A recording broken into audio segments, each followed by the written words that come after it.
Hello, fellow loomers. I'm here today knitting a earwormer, and this is basically a diamond shape pattern which I have named this earwormer as Vancouver Winds, because I'm making it for a bunch of girls in Vancouver and complain all the time of the that fall and winters are very windy and they love these earwormers. So I've this is basically a diamond shaped a strip or a diamond shaped panel that runs through the fabric, and it's generally it stands out if it is only one strip going through. I have used right now it is I'm knitting on 20 pegs of a half an inch Sandwood loom, Sandwood gauge loom, and I'm using 20 pegs only. For this video, I'll only demonstrate the 12 stitch and 18 rows pattern. I've used a chunky yarn. It's like a fluffy chunky yarn for this knit, and the pattern has a lot of knit and purls and eyelets. So I will be showing you eyelet rows. I assume that the people who are following this knit pattern already know knit and purl. Please note that right now I'll only be demonstrating these eyelet rows. There are total 8 eyelet rows, and then there are knit and purl combinations. My purpose of this tutorial is to help people who download this pattern from Sandwood is to understand how these stitches are moved or shifted to create the eyelets for this particular pattern. So this is how I have set up the loom. I put a tape here to mark the 12 pegs or the 12 stitch pattern from peg 1 to peg 12, and this will formulate a panel that runs through the fabric. And row 1 is the knit and purl row, and this is the only time I'm showing you the knit and purl rows, because the tutorial only covers the eyelet rows and how to shift and all, because that's what generally confuses people. I'm so sure knit and purl rows are easy for everybody to work on. So but this is the row 1, which is 4 purl and 4 knit and 4 purl. So pegs 1 to 4 is purl. And when you are knitting or purling, keep your working yarn very loose, because that would help in shifting the pattern in the eyelet rows. See, these are loose, right? See.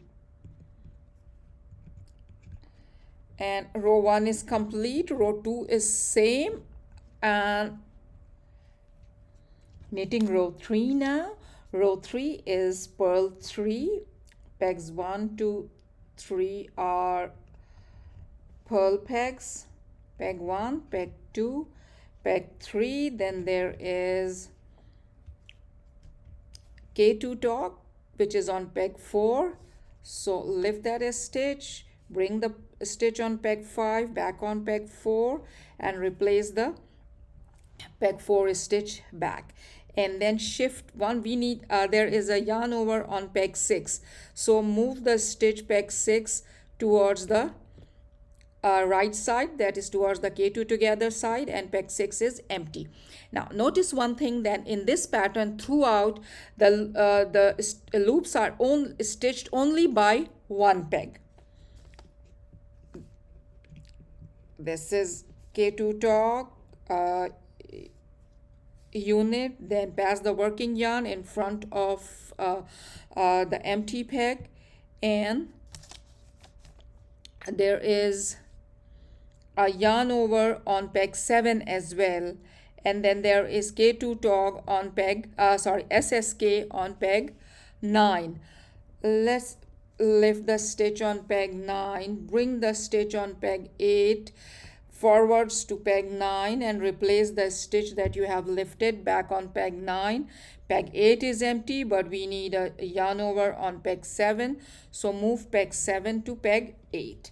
Now this is the tricky part. There are 2 empty pegs. What do we do about it? We can't do this. That's going to make a big hole. So this is how we'll go about it. Wrap it 1 and 2, and then unit peg 8 and SSK on peg 9 and 3 pearls. Peg 10, 11 and 12 are pearls. This completes row 3.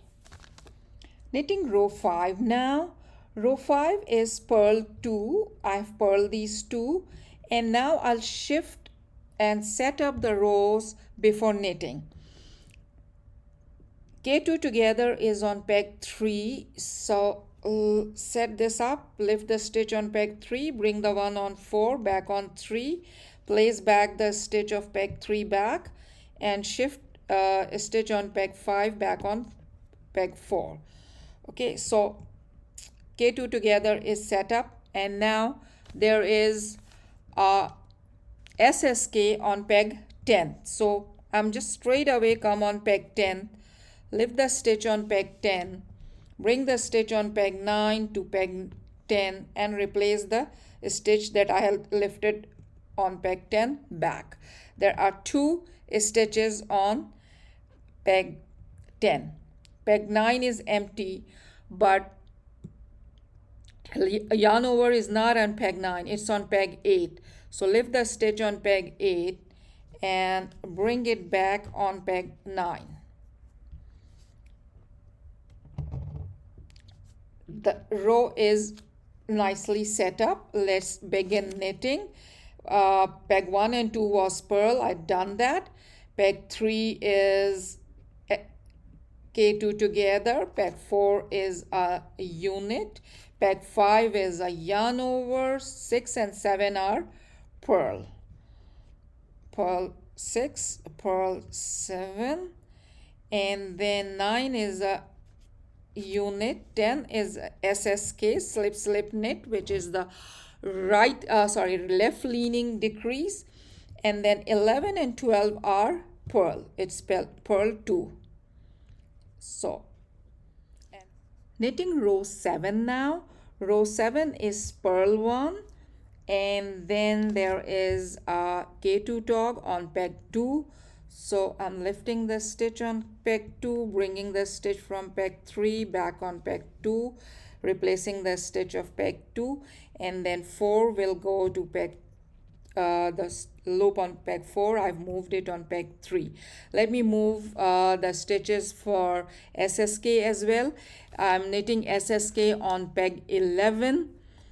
This is peg 11, so lift the stitch, bring the stitch from peg 10 back on 11, replace the stitch 11th stitch back, and then shift the stitch from peg 9 to peg 10. This is all set up now. Let's start, and in between is knit and purl.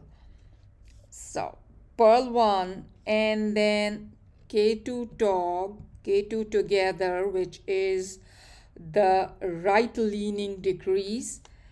Then there is knit 1, yarn over, and purl 1, knit 2, purl 1, and knit unit, and then peg 11 was SSK. It is SSK, and then 12 is purl 1. This completes row 7. Knitting row 7 now. Row 7 is purl 1, and then there is a K2 tog on peg 2. So I'm lifting the stitch on peg 2, bringing the stitch from peg 3 back on peg 2, replacing the stitch of peg 2, and then 4 will go to peg the loop on peg 4. I've moved it on peg 3.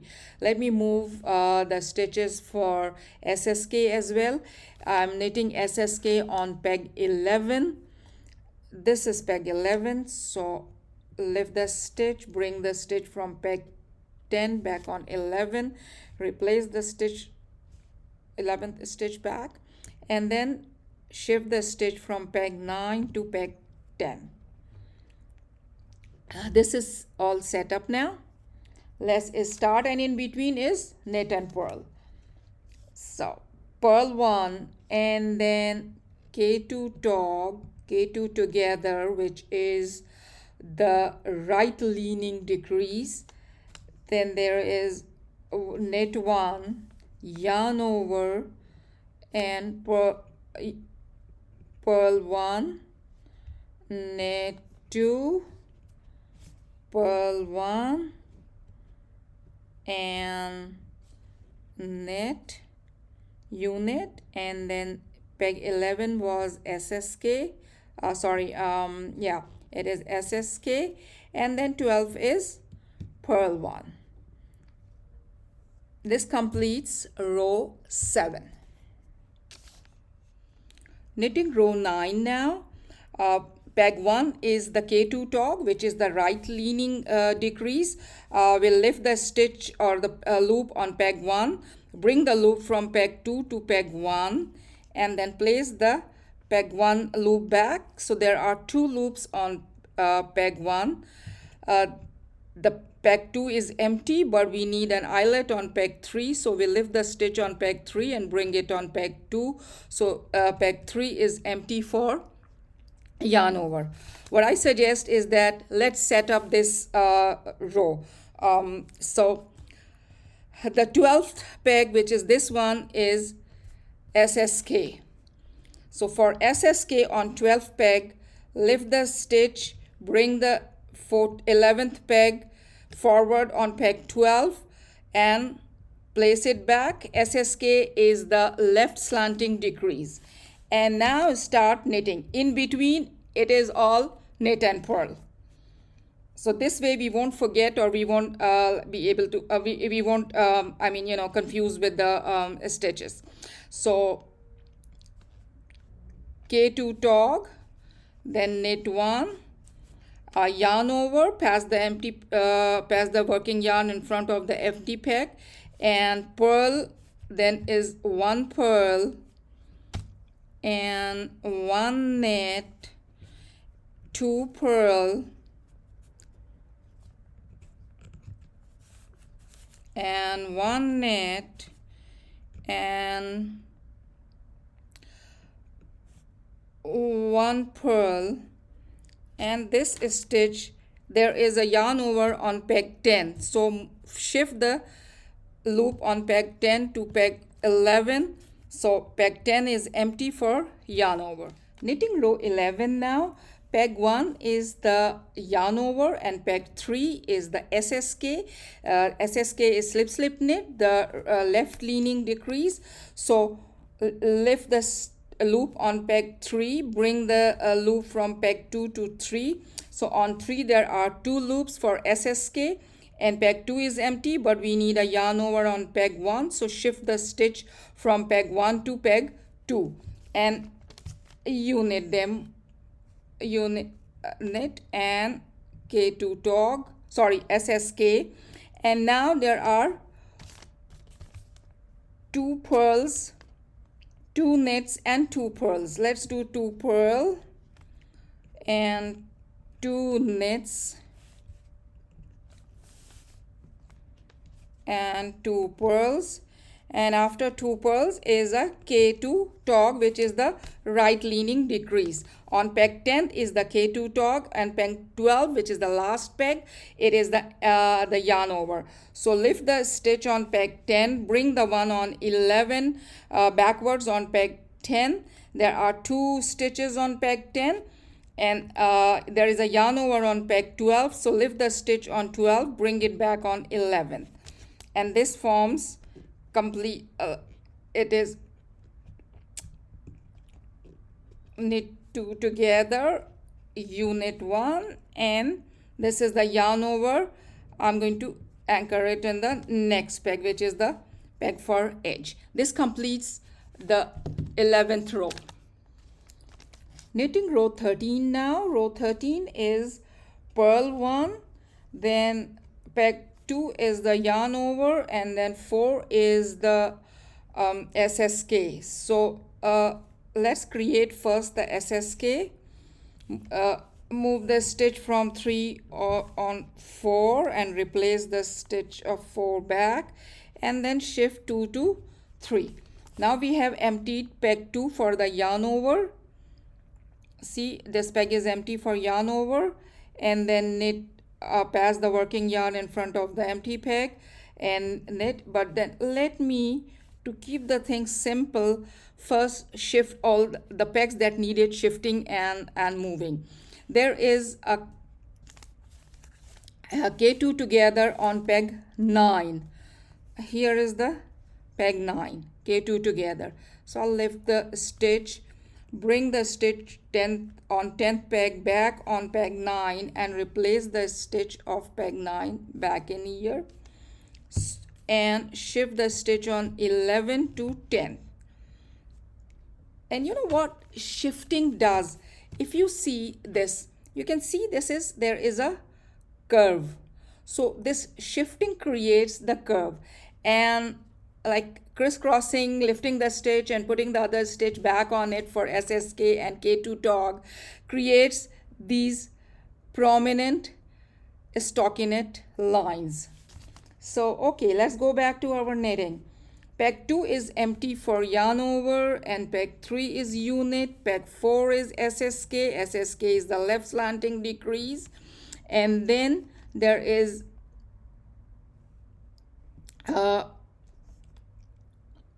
4 purl. Pegs 5, 6, 7, 8 are purl. Purl 1, purl 2, purl 3, and purl 4. And here comes the K2 tog, the 2 loops which we have already shifted to create the knit 2 together. Then there is a unit,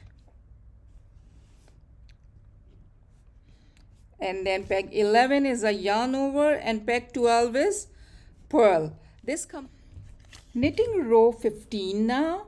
Row 15 is purl 2, and then I'll shift the stitches for yarn over and SSK. The SSK is on peg 5 and yarn over is on peg 3.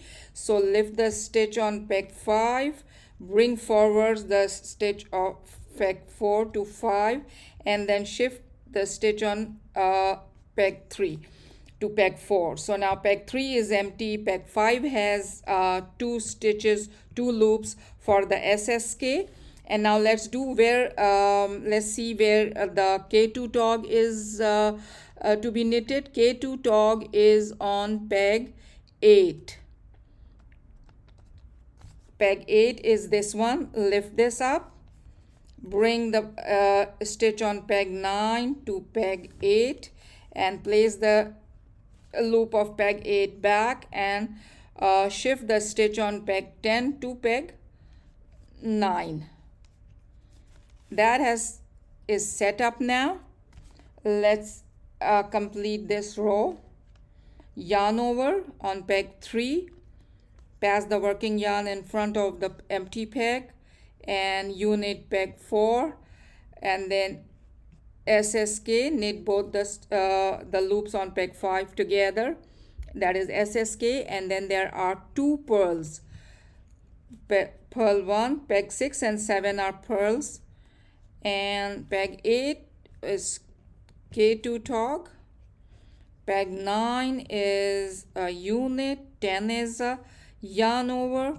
So just pass the empty working yarn in front of the empty peg, and peg 11 and 12 are purl.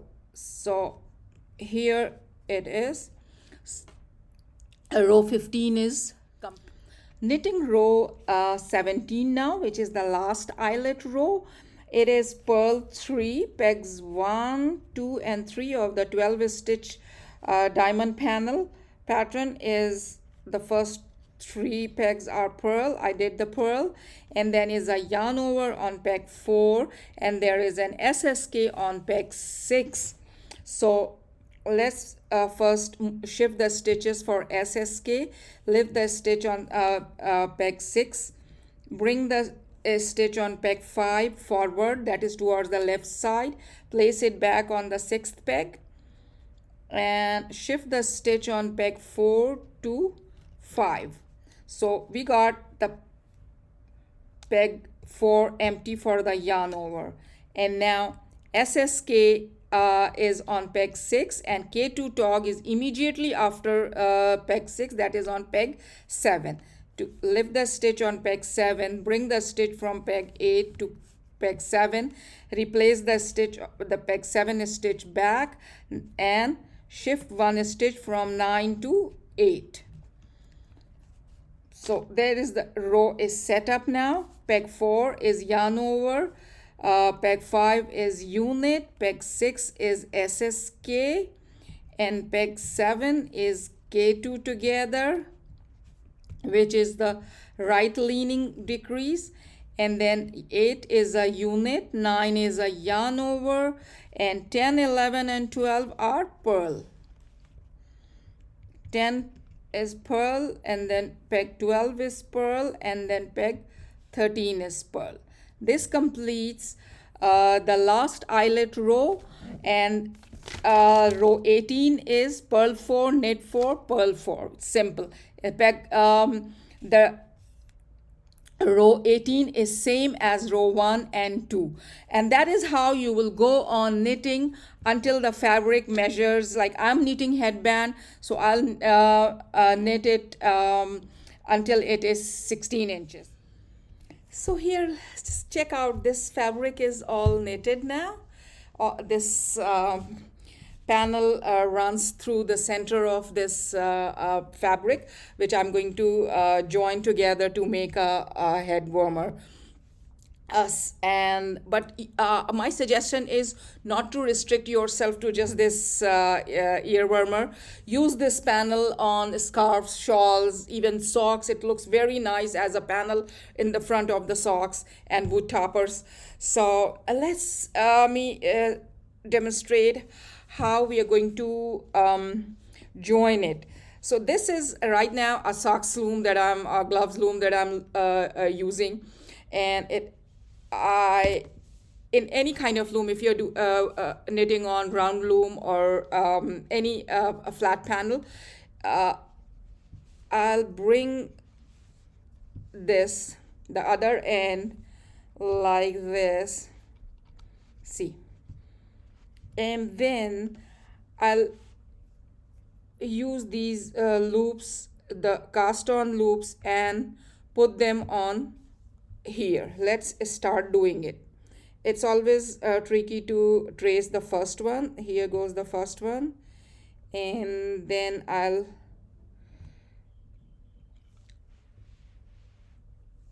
slowly find all of them and put them. It's a little careful, you have to be. So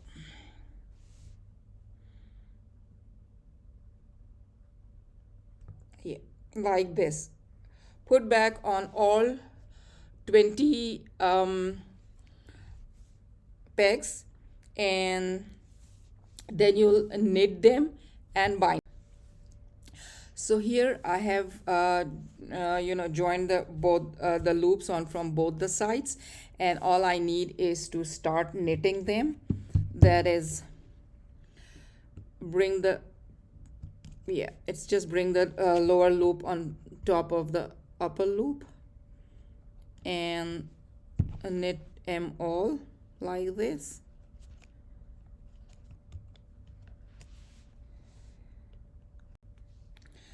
This is all knitted. The two ends are joined now, and I am binding it all off. So this is your good chance to see how I bind the flat panels. So here I go. Binding happens in sets of 2 stitches. So I'll begin by wrapping this.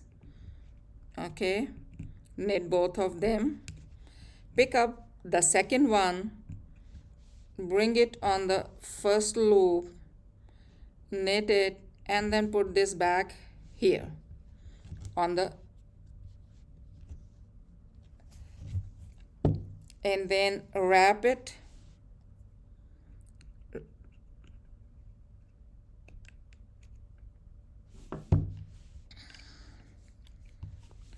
It is just the turning which is just kind of creating a little trouble and difficult to see. So we wrapped and knitted, bring it back on the first loop, and then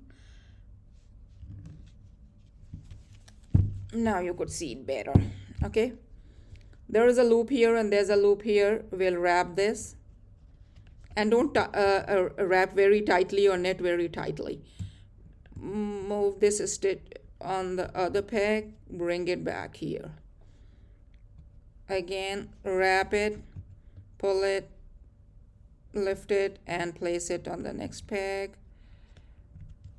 And continue doing this until all the pegs are knitted and off the loom.